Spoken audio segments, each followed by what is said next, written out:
Harman & Benson. Le journal des stratèges. Et donc, on continue tout de suite avec un four solaire industriel.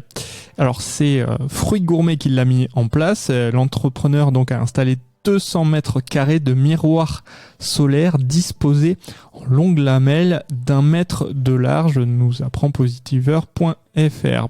Alors, c'est un concept qui a été mis en place, c'est le concept de la lentille de Fresnel. Ça permet de réfléchir la lumière du soleil sur un conduit captant l'air extérieur. Alors, il est chauffé jusqu'à 250 degrés et il alimente 2 fours séchants ou pasteurisant bananes, pommes, pruneaux, fraises et figues qui fonctionnent habituellement au gaz. Alors, le week-end ou la nuit, lorsque la société ne tourne pas, un autre tuyau achemine l'air chauffé dans un conteneur hermétique rempli de gravier de la Garonne qui permettent de stocker la chaleur jusqu'à 4 jours avant de la renvoyer vers les fours. Alors, c'est Idelio qui a fabriqué ce four et s'est inspiré en partie du four solaire d'Odelio, l'un des plus grands du monde, créé en 1969 pour des recherches scientifiques.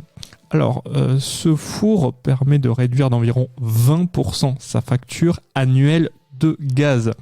L'inventeur espère vendre une dizaine de ces systèmes par an dans le pays pour un marché d'environ 100 à 150 millions d'euros. On apprend dans l'article. Alors, avec un coût de production de 40 à 60 euros le mégawattheure, le solaire thermique est devenu très compétitif face au gaz qui oscille entre 100 et 125 euros actuellement, nous explique l'article.